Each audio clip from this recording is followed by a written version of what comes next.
Greetings, St. Paul's, and blessings on this Monday.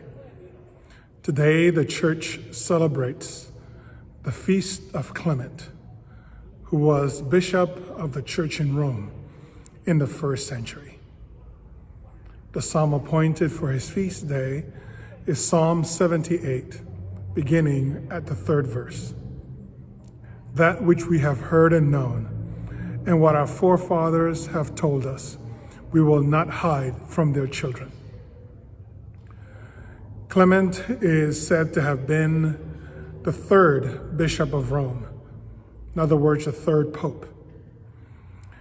He is also attributed to have written what is known as the letter to Corinth, Clement's letter to Corinth, in which he speaks about the role of the clergy in preaching the gospel that was handed down from Jesus to his disciples to those who were then appointed as their successors and sent throughout the world.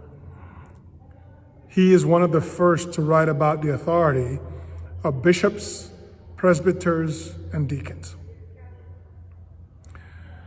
So as we journey through the end of one church year, and on Sunday begin the new year with the first Sunday of Advent, I ask you to pray for those who the church has appointed and consecrated to preach the good news of Jesus Christ to the church.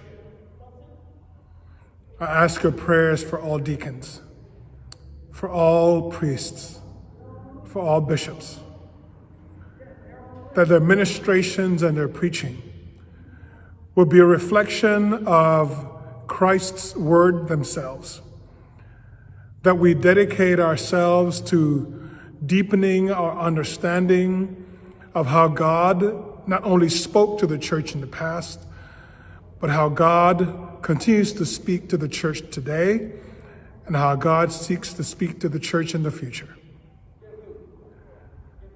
And as we enter this Thanksgiving week, I pray that you are well, that you do not despair because of the fact that due to the COVID-19 pandemic, you're not able to gather with family and friends, and that you keep yourself safe and healthy, so that together we may be able to continue bringing the good news of Jesus Christ to the world in our preaching, in our testimony, in our work for the furthering of justice towards all of God's creatures and to all God's beloved in the world.